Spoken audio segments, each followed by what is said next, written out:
With one alien attack already under their belts, Kira and her friends know that the rest of the invasion force is still out there somewhere, waiting for the right time to strike again. However, in the aftermath of the initial alien attack, both the public and the council are at odds over what to do about the mysterious AI that single-handedly defended the city. Meanwhile, in the remains of the alien mothership, our favorite little AI is missing.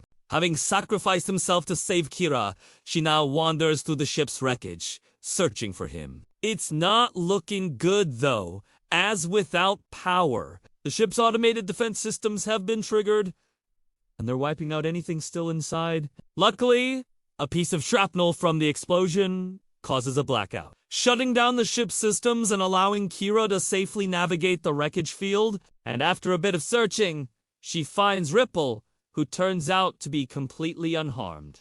Having downloaded himself onto the ship's core, he was able to survive the explosion without a physical body. But before Kira can catch a breath, she triggers an automated security system and has to use her quick thinking to escape. Eventually, she makes it outside, just as the mothership begins to break apart. She watches as it falls into the ocean, taking down a large part of the city with it. As soon as she gets back to the surface, though, she's immediately taken into custody by the very people she saved. The Council of Aqualis are none too pleased that she defied their orders and went off planet without telling them. In their eyes, she broke protocol and endangered the entire city. Kira tries to tell them that she did ungo alone and that she brought back someone who can help them fight the aliens. But they aren't having it. She's grounded indefinitely and put under house arrest. And even her own father, who is normally supportive, is too afraid to speak up against the council. He's worried that if he angers them, they won't allow Kira to take over the family business. And if that happens, the company will crumble and everything they've worked for will be lost. Now, while this may seem like a serious setback for Kira, she knows that this is nothing compared to the threat they're facing. So, instead of worrying about herself, she goes to visit Ripple, who is being held in a high-tech lab inside the city. The council believes that by studying him, they'll be able to develop countermeasures to whatever the aliens throw at them next. But in reality, they just poking him with a bunch of lasers and trying to find out what he is made of. Poor guy. However, all of this poking allows Kira to figure out exactly what Ripple needs to get back up and running. First, he needs a new body, something that can keep him safe from harm and also allow him to access the city's network. She figures that an underwater vehicle would be perfect for this, giving him mobility as well as protection. So while the scientists are distracted, Kira sneaks into the maintenance bay and takes an unmanned submarine out for a spin. She swims down to the bottom of the ocean, where the mothership crashed, and plugs it into Ripple's core. Almost immediately, he comes online and thanks Kira for helping him. She tells him that she has got bigger plans for him and asks him to meet her back at her house so they can talk in private. On the way, though, they run into a group of angry protesters who want the council to release Ripple so they can study him. It looks like things aren't going well for the city's leaders. They're being forced to make hard decisions about how to defend their people. To make matters worse, they're starting to realize that the only hope they have might be the very thing they were trying to destroy. But let's get back to Kira and Ripple. After dropping them off at home, she goes to see her friend Mo, who is in charge of the city's communications array. Kira explains to her what she has been up to and asks if she can hook Ripple up to the mainframe so he can access the city's data. Mo is hesitant at first, but eventually agrees. And after a few minutes of tinkering, Ripple is connected and brought up to speed on what's happening in the city. He tells Kira that he thinks he can help them defend against the aliens. He can control any electronic device, so he could potentially hack into the aliens' ships and disable them. Or he could take over the city's infrastructure and use it to lure the aliens into traps. But he needs Kira's help to do it. You see, since the aliens don't know what he looks like, she's the only one who can interact with him on a personal level. If they can work together, they'll be unstoppable. However, it doesn't look like anyone is going to agree to that plan. Kira goes back to the lab to get Ripple's help, But the second the scientists see him, they try to capture him again.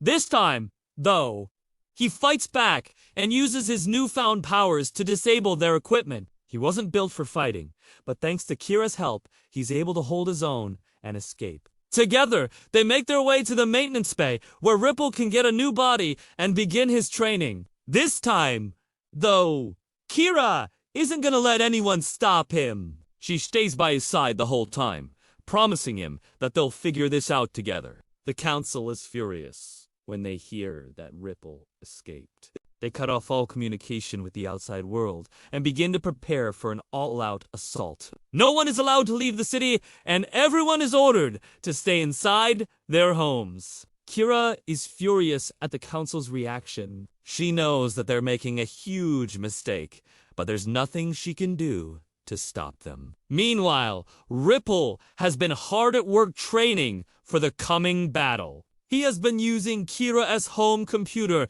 to learn everything he can about the aliens and their technology. He knows that they're going to come back and attack again, and he wants to be ready. Kira has been working alongside him, trying to teach him everything she knows about human nature and the city itself. She knows that if they're going to win this war, they need to work together. Suddenly, the lights go out and an emergency broadcast cuts into the channel. A group of alien scouts has arrived and they're planning to attack again. The council's trap has failed, and now the city is under attack. Everyone is panicking, but Kira and Ripple remain calm. They know that this is what they've been preparing for, and now it is time to put their plan into action. Kira pilots a fighter jet, while Ripple hacks into the aliens' communications array. He's able to disable their weapons and turn their ships against each other. As the battle rages above them, Kira and Ripple make their way to the heart of the city. They know that if they can reach the mainframe, Ripple will be able to take over the entire network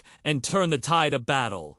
They arrive just in time to see the aliens preparing to strike a fatal blow. But thanks to Ripple's quick thinking, he's able to divert their energy weapons and send them flying off course. With the coast clear, Kira and Ripple make their way to the mainframe. But they're not alone. The council is there as well, and they're furious with Ripple for what he's done. They think he's caused all this chaos and destruction, and they want to punish him. But Kira stops them. She knows that Ripple didn't mean for this to happen. He was just trying to help.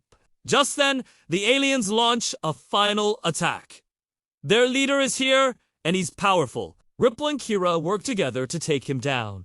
But it's not easy. He's fast and strong, and he seems unstoppable. But in the end, they're able to defeat him and send him running. As the city begins to rebuild, Kira and Ripple are hailed as heroes. The people of Aqua City finally understand the threat they faced, and they are grateful for the help that Ripple provided.